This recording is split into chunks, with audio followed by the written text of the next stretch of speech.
Hello everyone, welcome back to the channel. आज के इस टॉपिक में हम समझेंगे कॉन्स्टिट्यूशन क्या होता है और इंडिया जैसी कंट्री जो एक डेमोक्रेटिक कंट्री है वहाँ पे कॉन्स्टिट्यूशन के क्या इम्पोर्टेंस है।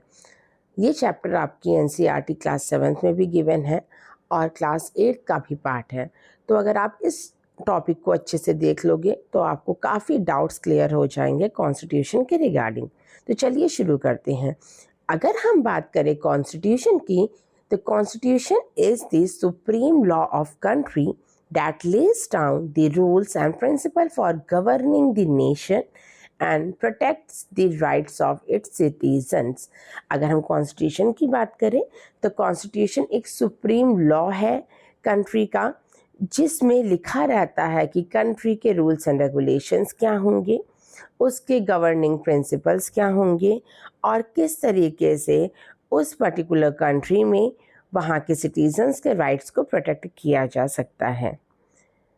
कॉन्स्टिट्यूशन फंडामेंटल लॉ है जो कंट्री को कैसे गवर्न करेंगे इस बारे में बताता है, लोगों के राइट्स के बारे में बताता है और उनको प्रोटेक्ट करता है, और जो हमारे लोग हैं उनकी वेलफेयरमेंट के लिए ही कॉन्स्टिट्यूशन बना है और ये हमें हेल्प करता है नेशन को यूनाइट करने में। ठीक है, तो हम इस चैप्टर में डिस्कस करेंगे इंडिया के कॉन्स्टिट्यूशन को डिटेल में। Okay, so as we have discussed that the constitution set of rules and norms है जो किसी कंट्री को रन करने के लिए इम्पॉर्टेंट है। ठीक है, a constitution is a document that lays down the basic principle and loss of a nation. ये वो कॉमन डॉक्यूमेंट है, वो डॉक्यूमेंट है जिसमें लिखे हुए हैं एक कंट्री के सारे प्रिंसिपल्स, उसके लॉस कि कैसे उस कंट्री को वर्क करना चाहिए और वहाँ पे कौन कौन से लॉ होने चाहिए। In simple word, it can be understand as a basic rule book of a country। Simple words में अगर हम बात करें तो कॉन्स्टिट्यूशन एक बेसिक रूल बुक है किसी भी कंट्री की, जिसमें सारे rules and regulations, norms, duties, rights सब कुछ मेंशन्ड है। Just as a game need agreed rules, a country needed a common rules for the government, citizens and institution. अगर हम बात करें किसी भी गेम की तो उस गेम में भी पर्टिकुलर रूल्स होते हैं। जैसे आप अगर क्रिकेट की बात कर लो तो अगर हमें यही नहीं पता होता कि बॉल कहाँ पर किस बाउंड्री के बाहर जाएगी तो चौका होगा और कहाँ पे हम उसको छक्का मारेंगे या सिक्स माना जाएगा या कब हम आउट होंगे कैच करने पे। ठीक है, तो अगर ऐसे रूल्स ही नहीं होते तो बहुत ही डिफ़िकल्ट हो जाता उस गेम में विनर को डिसाइड करना या गेम को करवा पाना अच्छे से कंडक्ट। ठीक है, तो इसी तरीके से किसी भी कंट्री को कॉमन रूल्स की ज़रूरत होती है, वहाँ की गवर्नमेंट को रूल्स की ज़रूरत होती है वर्किंग के लिए, वहाँ के सिटीजन्स को अपनी राइट्स के लिए रूल्स की ज़रूरत होती है और डिफरेंट इंस्टीट्यूशंस को भी रूल्स की ज़रूरत होती है स्मूथली फंक्शन करने के लिए। The constitution provides the framework for how the government is formed and how it functions। तो कॉन्स्टिट्यूशन एक फ्रेमवर्क प्रोवाइड करता है कि किसी भी एरिया का गवर्नमेंट कैसे फॉर्म होगा और वो उसके फंक्शंस कैसे वो करेगा, फंक्शन कैसे करेगा या उसके फंक्शंस क्या क्या हैं। ठीक है, it also describes the rights and duties of the citizens and responsibilities of different organs of government and the values and aspirations of the nation. और कॉन्स्टिट्यूशन ये भी डिस्क्राइब करता है कि जो एक आम जनता है, अ नॉर्मल पर्सन है, एक सिटीज़न है किसी भी कंट्री का, उसकी क्या ड्यूटीज़ हैं, उसकी क्या रिस्पॉन्सिबिलिटीज़ हैं, और जो हमारे गवर्नमेंट है वो डिफरेंट ऑर्गन्स में, डिफरेंट पार्ट्स में डिवाइड है, तो उस हर पार्ट का क्या क्या रिस्पॉन्सिबिलिटी है। ठीक है, चलिए अब बात करते हैं किसी भी कंट्री को कॉन्स्टिट्यूशन की नीड क्या होती है, रिक्वायरमेंट क्या होती है। ठीक है, a constitution creates a common framework that everyone is expected to follow. Constitution एक कॉमन फ्रेमवर्क प्रोवाइड करता है जिसको जो माना जाता है कि अगर किसी भी पर्टिकुलर कंट्री में कोई पर्सन है या कोई गवर्नमेंट काम कर रही है, अगर वहाँ पे कॉन्स्टिट्यूशन है तो वहाँ के लोगों को, वहाँ के गवर्नमेंट को उसे फॉलो करना चाहिए। This chapter uses the kabaddi match to explain this idea.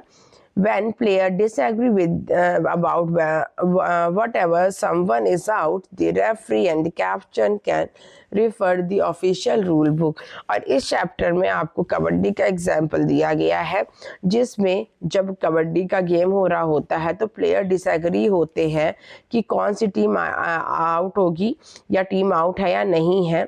ठीक है, तो रेफरी जो होता है या जो कैप्टन है वो उनकी बेसिक रूल बुक को कंसर्न करते हैं और तब एक डिस्प्यूट्स को सॉल्व किया जाता है और एक प्रॉपर कंक्लूजन निकाला जाता है।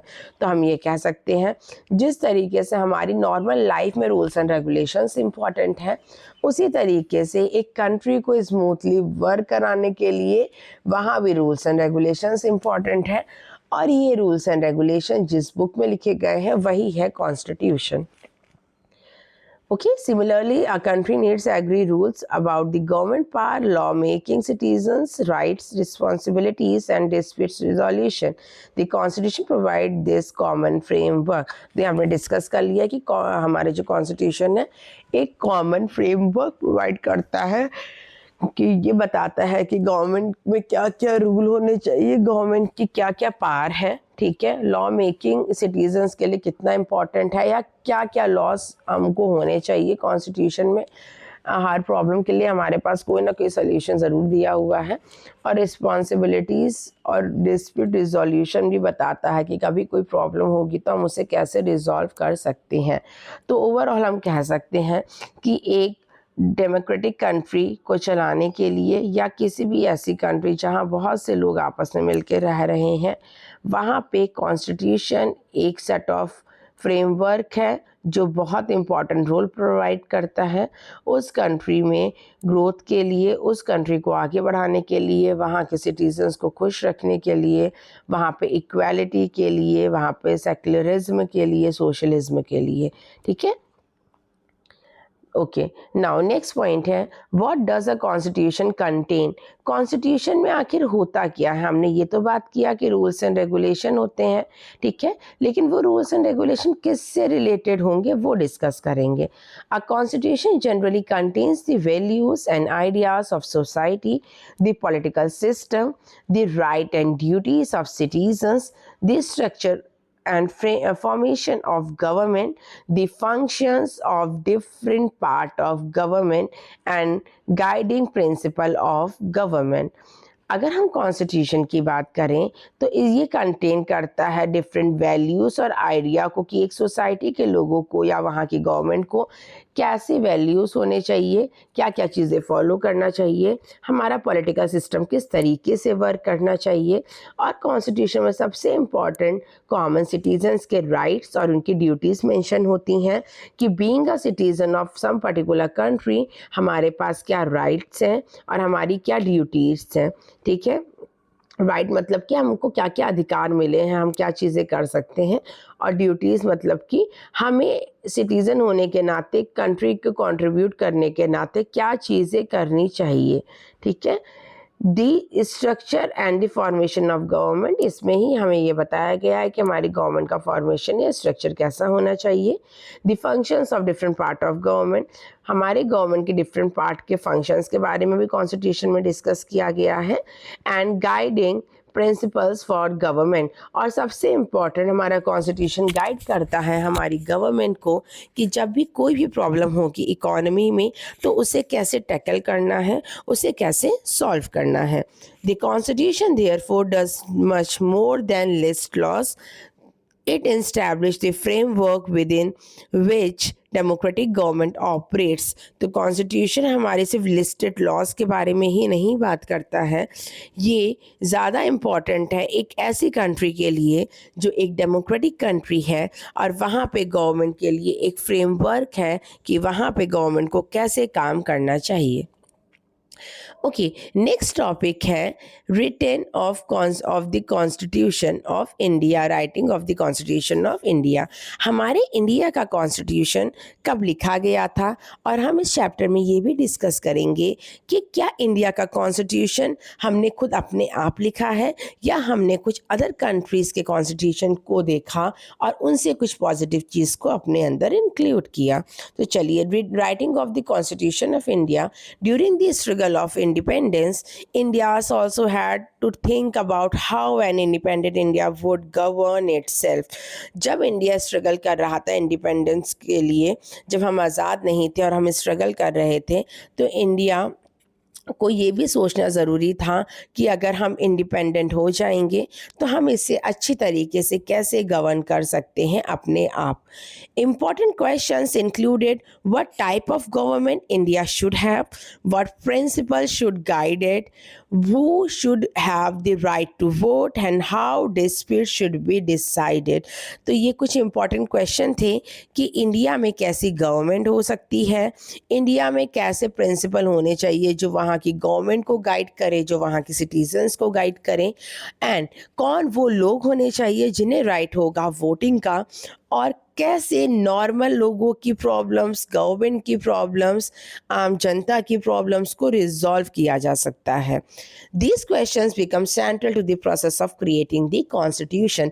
और ये वो क्वेश्चंस हैं जो एक सेंटर बने हैं जिसके वजह से हमारा क्रिएट हुआ है कॉन्स्टिट्यूशन. ओके, नेक्स्ट पॉइंट है द कॉन्स्टिट्यूशन असेंबली. अगर हम बात करें कॉन्स्टिट्यूशन असेंबली की, इंडिया में इसका फॉर्मेशन होता है 1946 में, और इनिशियली स्टार्टिंग फेज में इसमें सिर्फ 389 मेंबर्स थे जो बाद में रिड्यूस हो गए थे हमारे इंडिया के पार्टीशन के बाद, और अब हमारे पास सिर्फ रिड्यूस होके 299 मेंबर्स बच गए थे जो हमारी कॉन्स्टिट्यूशन असेंबली का पार्ट थे, और इनमें हमारी 15 वीमेन मेंबर भी इंक्लूडेड थी. Its members represent different regions, professions and social group. अगर हम कॉन्स्टिट्यूशन असेंबली के मेंबर्स की बात करें तो यहाँ के मेंबर्स रिप्रेजेंट करते हैं अलग अलग रीजन को रिप्रेजेंट करते हैं, अलग अलग एरिया से वो आते हैं, वो अलग अलग प्रोफेशन के होते हैं, और वो अलग अलग सोशल ग्रुप, अलग अलग कास्ट, अलग अलग कैटेगरीज के होते हैं. ठीक है, तो कहीं ना कहीं हम ये देख सकते हैं कि हमने अपनी कॉन्स्टिट्यूशन असेंबली में इक्वालिटी दी है, वीमेंस भी हैं, मेंस भी हैं, और हर कैटेगरी का पर्सन उसका पार्ट है. This diversity matters because India was and remained a large and diverse country. ये diversity matter इसलिए करती है क्योंकि इंडिया वर्ल्ड की largest diverse country है. The constitution needed to take different expressions and perspective into account. और हमारे constitution सबसे पहले ये चीज़ express होनी चाहिए, तभी हम उसको एक्चुअल में इम्प्लीमेंट कर पाएंगे. Okay, next, how was the constitution developed. अब अगर बात करें कॉन्स्टिट्यूशन का डेवलपमेंट कब हुआ, तो हमने ये तो डिस्कस कर लिया कि 1947-46 में हमारा पहली बार कॉन्स्टिट्यूशन फाउंड हुआ था, और इनिशियली जिसमें 389 मेंबर्स थे, और पार्टीशन के बाद इसमें 299 मेंबर्स ही बचे थे. अब हम ये डिस्कस करते हैं कि एक्चुअल में हमारा कॉन्स्टिट्यूशन असेंबली वर्कड कब, कॉन्स्टिट्यूशन डेवलप्ड कब हुआ. तो अगर हम बात करें कॉन्स्टिट्यूशन असेंबली ने ऑलमोस्ट 3 ईयर्स के लिए कंटिन्यूस वर्क किया.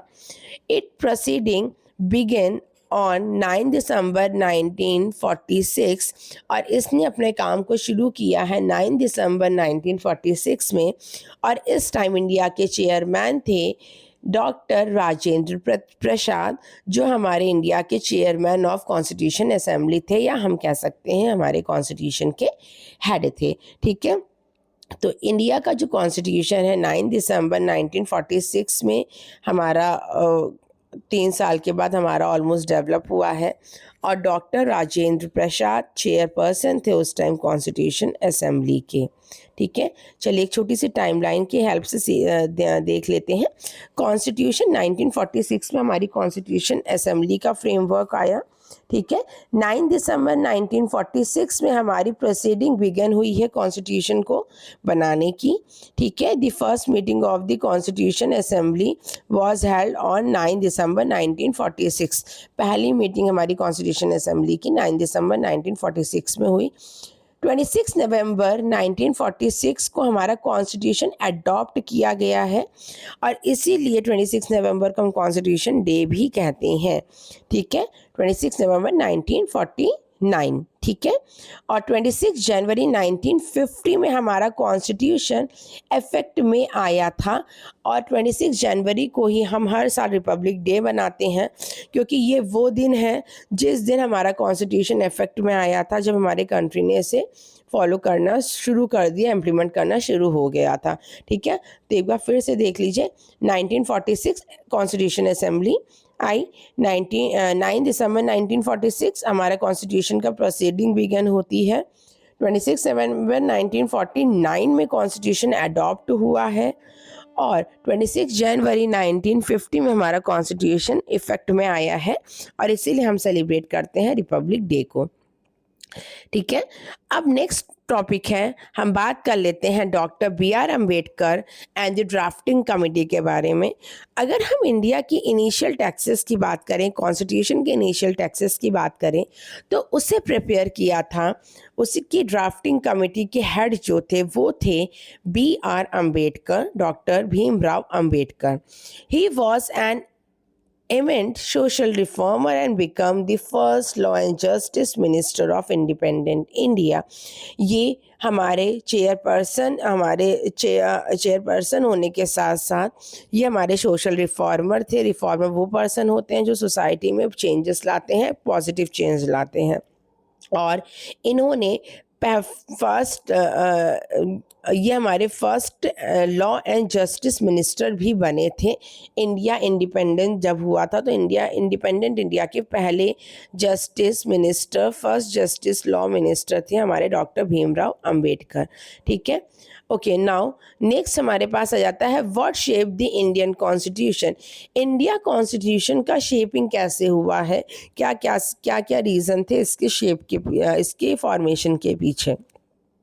The Constitution was influenced by three broad sources highlighted in the chapter: the Indian freedom movement, India's civilization, heritage and culture, and useful idea of constitution of other countries। अगर हम बात करें हमारे India का constitution ने 3 sources से अपनी चीज़ें इन्फ्लुएंस होके बनाई हैं। पहला है इंडिया का फ्रीडम मूवमेंट, सेकंड है ये सोर्स इंडिया का सिविलाइजेशन, जो उसकी हेरिटेज था, जो उसका कल्चर था, और थर्ड है अलग अलग कंट्री की कॉन्स्टिट्यूशन से भी हमने बहुत सी चीज़ें अपने में ऐड ऑन की हैं। These includes help the constitution maker answer political questions and democracy right and government power and responsibility। ये इंक्लूड करता है कॉन्स्टिट्यूशन मेकर को आंसर देने के लिए एलिजिबल बनाता है कि वो कैसे आंसर होगा एक डेमोक्रेटिक कंट्री के सिटीजन्स के रिगार्डिंग, उनके राइट्स, अपनी रिस्पॉन्सिबिलिटीज़, गवर्नमेंट के रिस्पॉन्सिबिलिटीज़ के रिगार्डिंग, ठीक है। चलिए इमेज से बहुत ईजी लैंग्वेज में समझ लेते हैं कि कॉन्स्टिट्यूशन जो शेप हुआ था उसके पीछे जो 3 मेजर फैक्ट्स थे वो कौन कौन से थे, कहाँ से ये हमारा प्रॉपर इंस्पायर हुआ है। तो पहला हमने बात की थी कि इंडियाज़ फ्रीडम मूवमेंट। अगर हम इंडिया के फ्रीडम मूवमेंट की बात करें तो इंडिया ने बहुत लंबे समय तक की स्ट्रगल किया है फ्रीडम के लिए, और वहाँ से उन्होंने value of justice, liberty, equality और सॉलिडेरिटी की वैल्यूज़ को सीखा है, और इन वैल्यूज़ को फाउंडेशन बनाया गया था कॉन्स्टिट्यूशन का। इंडियंस का मानना था कि अगर हम कॉन्स्टिट्यूशन जैसी बुक अगर ला रहे हैं तो यहाँ पे सबके संग जस्टिस होना चाहिए, हर किसी को आज़ादी हो, इक्वालिटी हो एंड सॉलिडिटी हो हमारी कंट्री में। इसीलिए हमने डिफरेंट राइट्स बनाए हैं, ड्यूटीज़ बनाई हैं सिटीजन्स के लिए, और गवर्नमेंट के भी रूल्स इसी बेसिस पे लिखे हैं। नेक्स्ट हमारा कॉन्स्टिट्यूशन शेप होता है इंडिया की सिविलाइजेशनल हेरिटेज से। इंडिया का अगर एंशिएंट कल्चर की बात करें तो हमारे जो ट्रेडिशन है, जो हमारा कल्चर है, वो हार्मनी को प्रमोट करता है, रिस्पेक्ट को प्रमोट करता है, टॉलरेंस को प्रमोट करता है। इंडिया बात करता है वासुदेवम कुटुंबकम के बारे में। वासुदेवम कुटुंबकम मतलब कि पूरी दुनिया एक फैमिली है, इसलिए हमें हर किसी को रिस्पेक्ट देनी चाहिए, उन्हें प्यार से ट्रीट करना चाहिए, ठीक है। हमें अपने वैल्यूज़ को फॉलो करना चाहिए, हमें रूड नहीं होना चाहिए, टॉलरेंट, हमें टॉर्चर नहीं करना चाहिए किसी को भी, ठीक है। तो इंडिया के कॉन्स्टिट्यूशन में हमें हर प्रॉब्लम का सलूशन देखने को मिल सकता है, ठीक। थर्ड पॉइंट है useful ideas from other constitutions. India में जो कॉन्स्टिट्यूशन है वो कॉन्स्टिट्यूशन बहुत से अदर कंट्रीज़ के कॉन्स्टिट्यूशन से इंस्पायर होके बना है और हमने अडॉप्ट किया है बेस्ट आइडियाज़ को जो इंडिया में सूटेबल तरीके से वर्क कर सकते थे। हमने दुनिया के बहुत से कॉन्स्टिट्यूशन को लिया, उसको पढ़ा, उसको समझा, वहाँ पे देखा और जो बेस्ट आइडियाज़ हमारे इंडिया के बेटरमेंट के लिए हो सकते थे, हमने उस बेसिस पे अपने कॉन्स्टिट्यूशन को बनाया है। ठीक है, तो इंडिया की कॉन्स्टिट्यूशन की बात करें तो इंडियाज़ कॉन्स्टिट्यूशन इज़ यूनिक। हमारे इंडिया का कॉन्स्टिट्यूशन बहुत ही यूनिक है। It is rooted in the India and inspired by the world. अगर हम बात करें ये इम्प्लीमेंट तो सिर्फ इंडिया में ही हो रहा है, लेकिन पूरे वर्ल्ड से इंस्पायर है। यहाँ वैल्यूज़ जो आई हैं, जो जस्टिस आया है, लिबर्टी आया है, हमने इंडियन फ्रीडम फाइटर मूवमेंट से सीखे हैं। यहाँ पे टॉलरेंस, रिस्पेक्ट, हार्मनी हमने इंडिया के कल्चर से सीखा है, वहाँ की हेरिटेज से सीखा है और कुछ बेस्ट आइडियाज़ को हमने इन्वॉल्व किया है पूरे वर्ल्ड के कॉन्स्टिट्यूशन से अपने कॉन्स्टिट्यूशन में। ठीक है, चलिए डिटेल में एक बार समझ लेते हैं कि कैसे इंडियन फ्रीडम फाइटर हमारे कॉन्स्टिट्यूशन मूवमेंट कॉन्स्टिट्यूशन को इम्पैक्ट कर पाया। The freedom movement contributed important ideas such as equality, justice, freedom, fraternity. Fraternity मतलब होता है ब्रदरहुड। ठीक है, preservation and India's cultural heritage. हमारे फ्रीडम फाइटर ने कंट्रीब्यूट किया है, हमें कुछ इंपॉर्टेंट आइडियाज़ दिए हैं जैसे कि इक्वालिटी होनी चाहिए, लोगों में जस्टिस होना चाहिए, लोगों में ब्रदरहुड होना चाहिए, लोगों में आज़ादी का एहसास होना चाहिए। ठीक है, और इंडियाज़ कल्चर और हेरिटेज को भी प्रिजर्व हमको रखना चाहिए, हमें उसे फॉलो करना चाहिए। Several leaders of the freedom movements become member of constitution assembly, bringing their experience and ideas into the constitutional process. हमारी जो कॉन्स्टिट्यूशन असेंबली थे ना, उसके कुछ लीडर्स थे जो फ्रीडम मूवमेंट का पार्ट रह चुके हैं और उन लोगों ने अपने आइडियाज़ को शेयर किया था और उन्हीं के आइडियाज़ से हमारे कॉन्स्टिट्यूशन में कुछ चीज़ें रखी गई थी। The freedom struggle also raise practical questions how every adult citizen should have the right to vote। हमारा फ्रीडम मूवमेंट एक बहुत ही प्रैक्टिकल अप्रोच पे भी वर्क करता है और ये हमें ये बताता है कि कैसे एक अडल्ट सिटीज़न राइट करना, उसको हमें राइट वोटिंग का राइट देना चाहिए। How the power of executive, legislative and judiciary should be separated. और कैसे हमारे गवर्नमेंट की तीन ऑर्गन जो लेजिस्लेटिव, एग्जीक्यूटिव और जुडिशरी है, इनकी पावर को सेपरेट रखना चाहिए और क्यों सेपरेट रखना एसेंशियल है, ये भी हमारे कॉन्स्टिट्यूशन में बात की गई है। How fundamental rights should be protected and how amendments should work and how central and government should related to one another।